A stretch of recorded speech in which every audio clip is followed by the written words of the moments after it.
Argentina regards Guyana a CARICOM gateway for South America. The president calls on the Women's Progressive Organization to up ante on societal ills, and Guyana honors the Organization of Islamic Cooperation's Secretary General. We'll have the details of these and other stories in this week's edition of The Diary, the Government Information Agency program that provides a recap of the highlights of the country's president for the week April 25 to 31. The anniversary of the Argentine Revolution was observed for the first time in Guyana with an evening reception at the Pegasus that featured a toast between the recently sworn-in ambassador of Argentina to Guyana, Luis Alberto Martino, and President Dona Ramotar. May 29 marks the 210th anniversary of the Argentine Revolution, otherwise referred to as the May Revolution. The date marks the starting point of the Argentine War for Independence during the period May 18 to 25 in 1810. It was a struggle that led to the declaration of independence from the former Spanish colony on July 9, 1816. It was a proud moment for Ambassador Martino, who has been integral in the process to reopen the Argentine embassy in Guyana. I came to Georgetown for the first time back in July 2011 with the mission of reopening our embassy. Now I have recently returned to Guyana with my new mission as ambassador, and I can truly say, notwithstanding some details in the installation process still to be sorted out, mission accomplished. Argentina is hoping with the reopening of the embassy in Georgetown that bilateral ties and areas of mutual cooperation will be strengthened. It is Argentine government's policy to expand and strengthen its presence in the Caribbean. It is in this context that we believe Guyana, as a continental country, plays a fundamental role as a bridge between South America and the Caribbean. Guyana and Argentina have kept cordial and productive relations through membership in UNASUR and the Community of Latin America and Caribbean States, CELAC. The ambassador was given the assurance that the Guyana government shares the vision of the Argentine government for a common understanding and the political, economic, cultural, and social experiences of the people of the hemisphere. We look forward to enhancing our current bilateral program by focusing on those areas of our common interests and strength. Argentina's long tradition in promoting South-South projects would be an asset in this regard.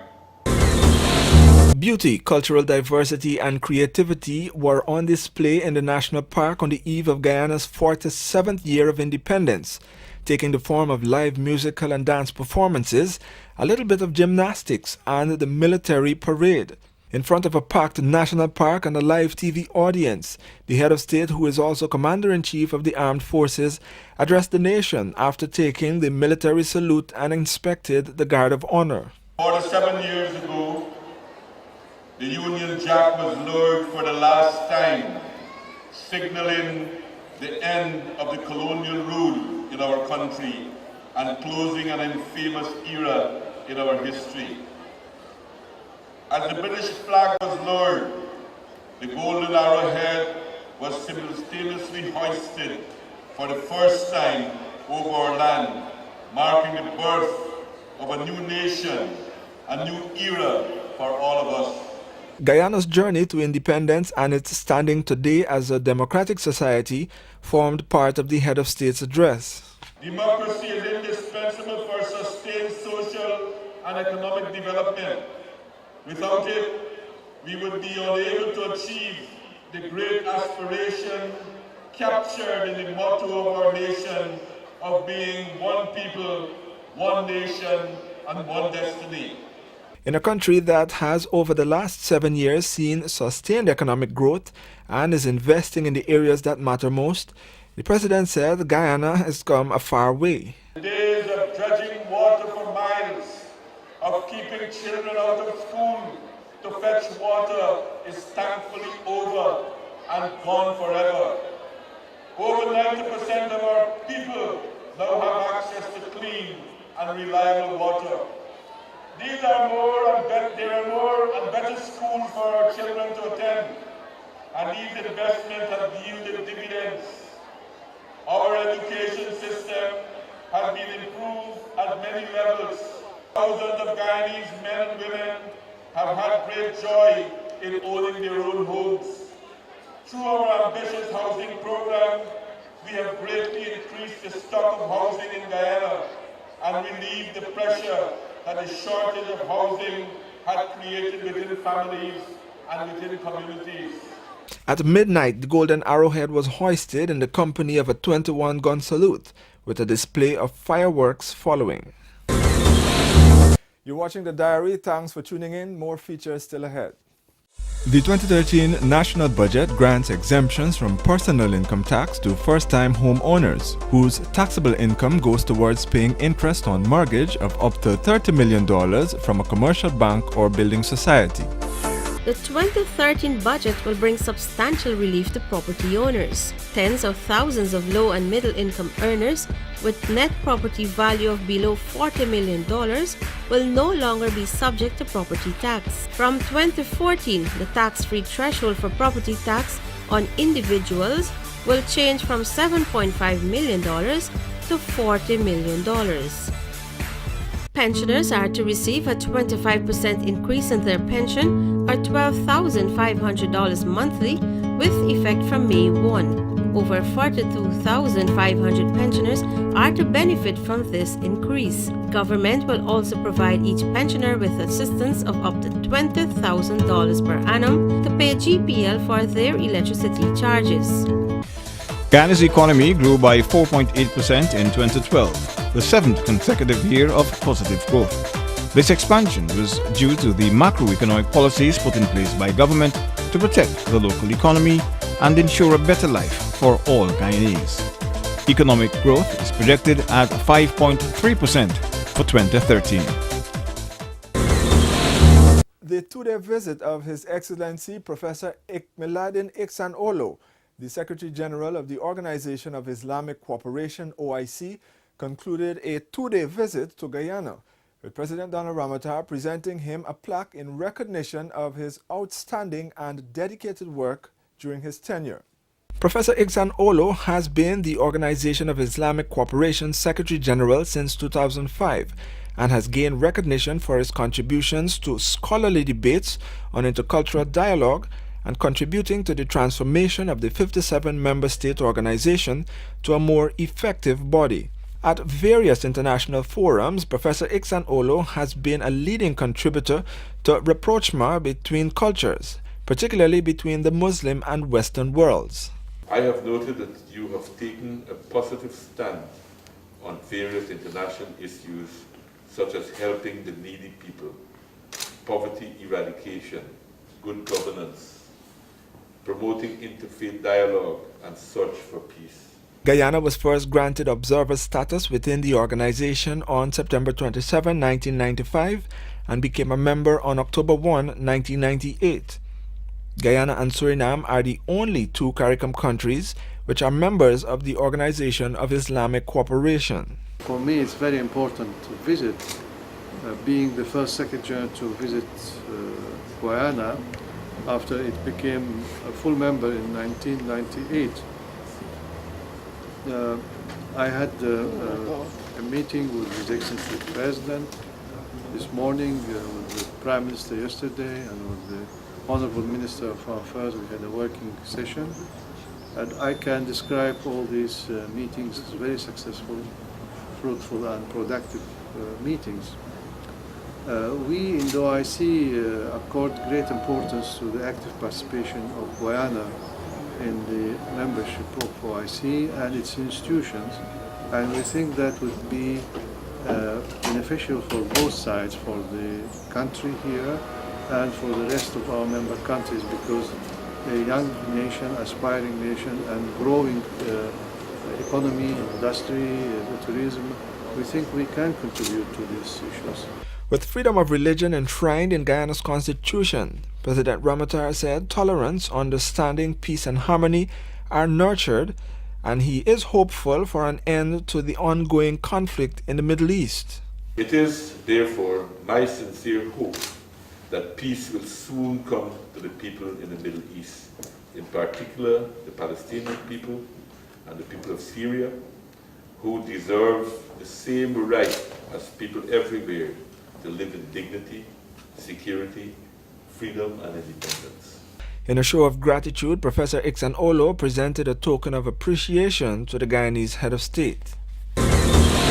Still disappointed by the actions of the political opposition in the National Assembly, particularly with the financial crimes legislation. President Donald Ramotar, in his address to the nation on the eve of Guyana's 47th independence anniversary, said Guyana's standing must not be jeopardized despite differences. The head of state delivered his second independence address to the nation since becoming president, reflecting on the country's long journey to sovereignty and the developments over the last 21 years. The story was, however, not all good, as the business of the government to strengthen its anti-money laundering law to bring Guyana in conformity with certain international treaty obligations is being challenged by the political opposition. An unprecedented appeal at the May 22 sitting for the parliamentarians to complete examination of the legislation ahead of the required deadline and avoid Guyana losing its good standing in the regional and international bodies was made by the president to no avail. I urge that the parties reconvene in the Parliamentary Special Select Committee and bring the bill to the House on May 28, 2013 with a view of passing it. Regrettably, this gesture was being rebuffed, and the opposition in that committee meeting refused to entertain any date for a meeting before June 12, 2013, disregarding the negative consequences that could follow. A Partnership for National Unity, APNU, had argued that it was kept in the dark about the efforts being made to strengthen the money laundering legislation.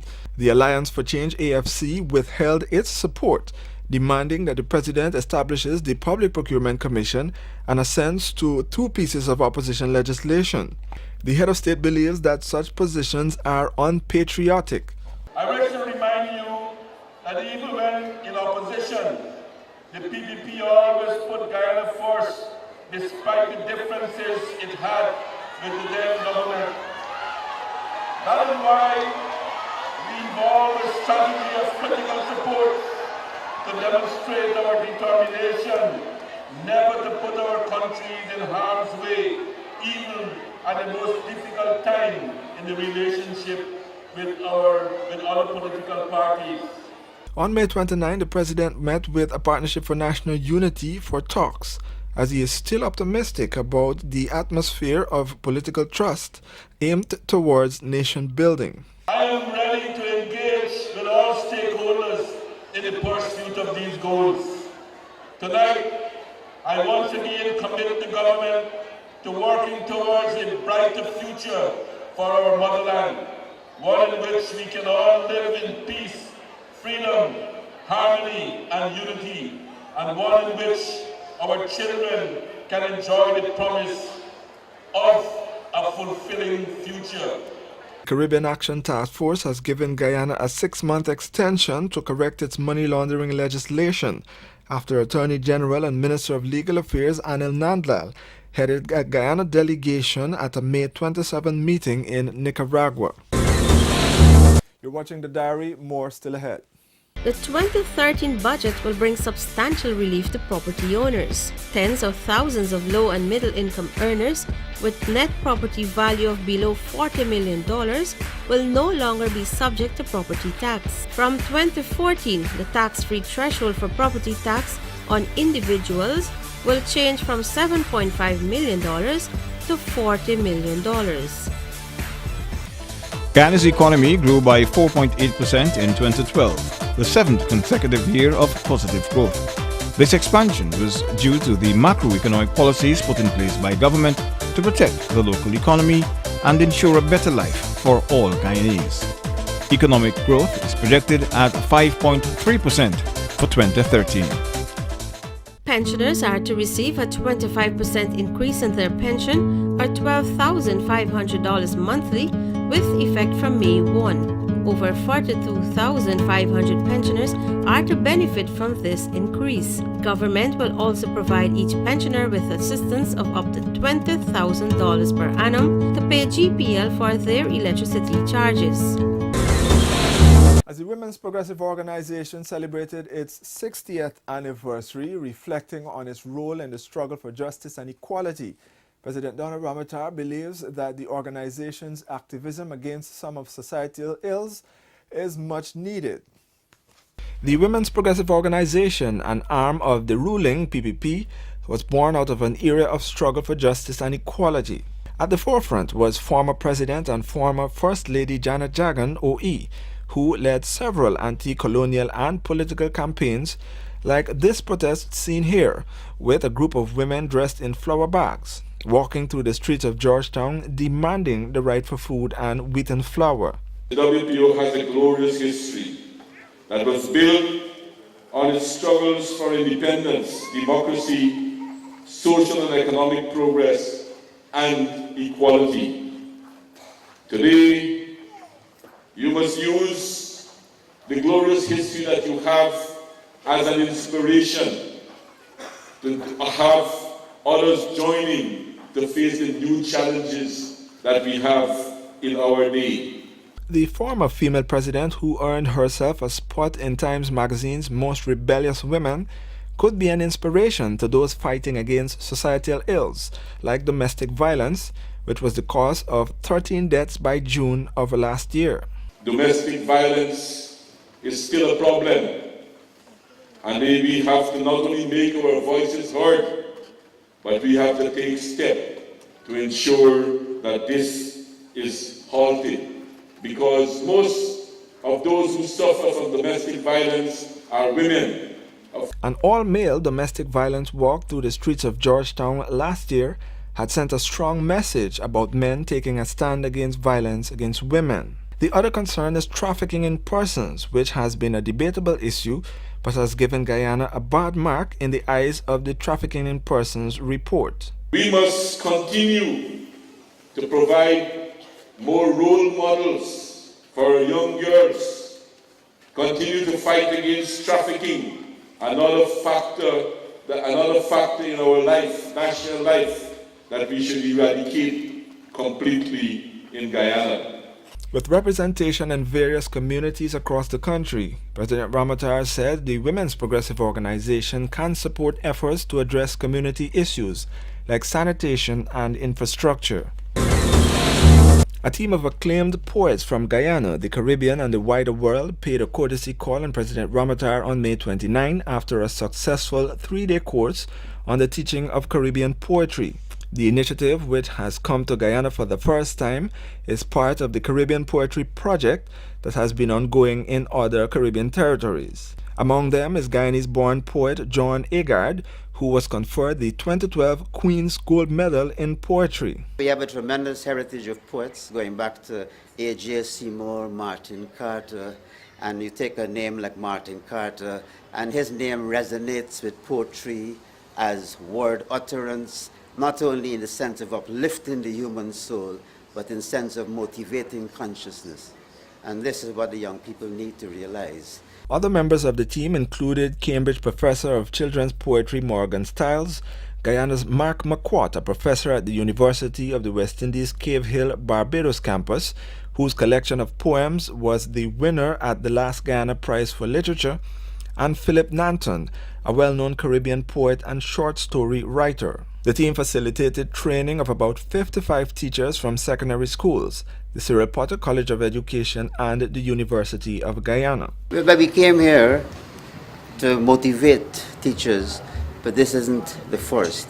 The Cambridge Poetry Project, under the driving force of a number of motivators, Professor Morak Stiles, and regular workshop leaders such as Mark McQuart, Philip Nanton, and Sam Sawyer. This has been going on in St. Kitts, Barbados, Trinidad, and Guyana is finally on board. But though joining finally, they have been enthusiastic and supportive, and out of the motivation of the teachers, poetry was seen as crucial, not something in isolation, but something which can motivate young people even in approaching maths and science.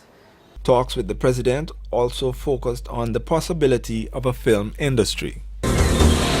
That's all in this week's edition of the Diary for the period April 25 to 31. The highlights before we go. Argentina regards Guyana a gateway for CARICOM to South America. The President calls on the Women's Progressive Organization to up ante on societal ills. And Guyana honors the Organization of Islamic Cooperation's Secretary General. Join us again next week when we'll bring you more. I am Stephen Krause. Thank you for joining us. Do have a safe and pleasant rest of the week.